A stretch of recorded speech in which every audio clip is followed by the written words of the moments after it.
नमस्कार। आज हम एक बहुत ही कह सकते हैं दिलचस्प और शायद थोड़े विवादास्पद विषय पर बात करने वाले हैं। ओशो, हाँ। और खास तौर पे संगठित धर्म को लेकर उनकी जो सोच थी, उनकी जो आलोचना थी उस पर। बिल्कुल।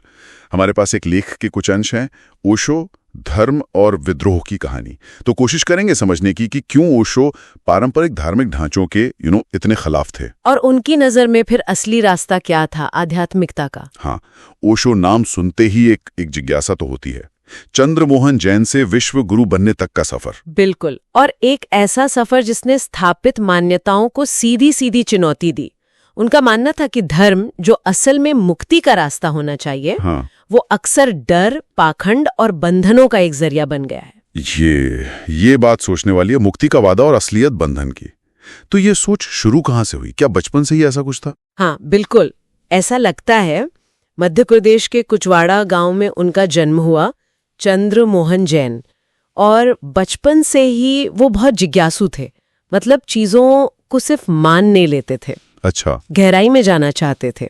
एक किस्सा बहुत मशहूर है, जब वो सिर्फ 7 साल के थे। हाँ, मैंने भी सुना इसके बारे में, मंदिर वाला। हाँ वही, मंदिर में पंडित से पूछ लिया कि भाई अगर भगवान सब जगह है तो फिर ये मूर्ति क्यों? 7 साल की उम्र में, कमाल है। हाँ, तो ये शायद पहली बार था जब उन्होंने संगठित धर्म के किसी पहलू पर एक तरह से सवाल उठाया। ये दिखाता है कि सोच कितनी मौलिक थी। और फिर आगे चलकर तो ये जिज्ञासा बढ़ती गई। उन्होंने बहुत पढ़ा, अलग अलग धर्मों को, जैन, हिंदू, बौद्ध, इस्लाम, ईसाई, सबको गहराई से परखा। अच्छा। और जब तक वो दर्शन शास्त्र के प्रोफेसर बने, हाँ, तब तक वो इस एक तरह से निष्कर्ष पर पहुंच चुकी थी कि धर्म जैसे ही संगठित होता है ना, हाँ, वो व्यक्ति की स्वतंत्रता छीन लेता है।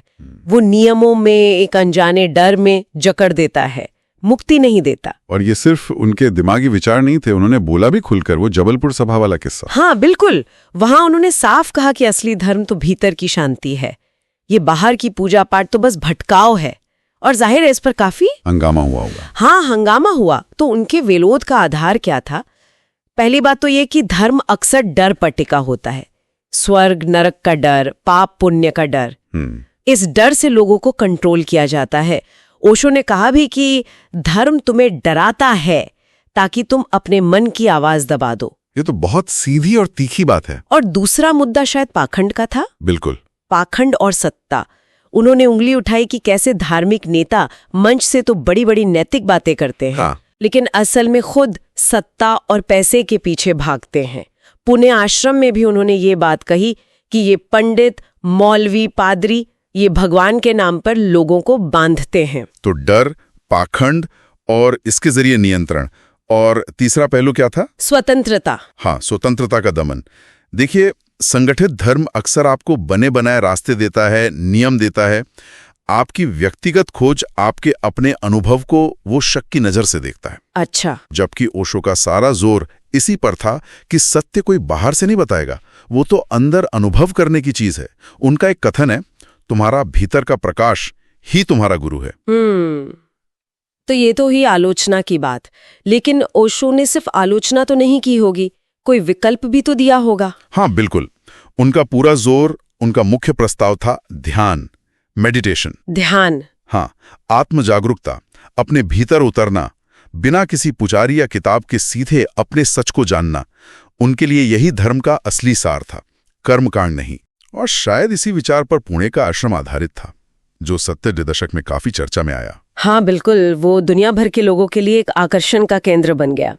वहाँ कोई पारंपरिक पूजा पाठ, रस्में वगैरह नहीं होती थी। अच्छा, तो क्या होता था फिर? जोर ध्यान पर था, योग पर, उत्सव मनाने पर, अपनी चेतना को, अपनी अवेयरनेस को जगाने पर था। और दिलचस्प बात यह है कि वो संगठित धर्मों की आलोचना करते थे, पर उनके जो मूल तत्व हैं, प्रेम, करुणा, सत्य, उनकी वो तारीफ भी करते थे। हाँ, ये विरोधाभास जैसा लगता है। वो कहते थे, मैं पाखंड के खिलाफ हूँ जो धर्म के नाम पर हो रहा है, किसी धर्म के खिलाफ नहीं। उनका संदेश था कि जीवन ही धर्म है, हंसो, नाचो, प्रेम करो, यही सच्चा धर्म है। सुनने में कितना सहज लगता है। हाँ, पर इसको अपनाना, पचाना शायद उतना आसान नहीं था समाज के लिए। विवाद तो बहुत हुए उनके साथ। हाँ, विवाद और ओशो का नाम तो साथ साथ ही चलता है। धर्म विरोधी, खतरनाक विचारक, क्या कुछ नहीं कहा गया। बिल्कुल। फिर अमेरिका में रजनीशपुरम आश्रम बना, वहां भी बहुत बड़े विवाद हुए, कानूनी मुश्किलें आईं। तो ये एक जटिल तस्वीर है। एक तरफ गहरी आध्यात्मिक बातें, दूसरी तरफ जमीनी विवाद। पर वो अपने विचारों पर टिके रहे, कहते थे कि मैं जगाने आया हूं, सिखाने नहीं। हाँ, आखिर तक। जनवरी 1990 में उनके देहांत से ठीक पहले भी उनका जो संदेश रिकॉर्ड हुआ वो यही था कि धर्म को बाहर मत खोजो, अपने अंदर की शांति खोजो। तुम ही मंदिर हो, तुम ही भगवान हो। तो अगर हम सार निकालें इस पूरी बातचीत का, तो ये कह सकते हैं कि ओशो का जो विद्रोह था वो धर्म की आत्मा के खिलाफ नहीं था। नहीं, बिल्कुल नहीं। बल्कि उसके संगठित रूप, उसके ढांचे, उसके पाखंड और डर पर आधारित नियंत्रण के खिलाफ था। सही कहा। वो व्यक्ति की अपनी आंतरिक स्वतंत्रता, उसके अपने अनुभव और ध्यान की शक्ति पर बल दे रहे थे।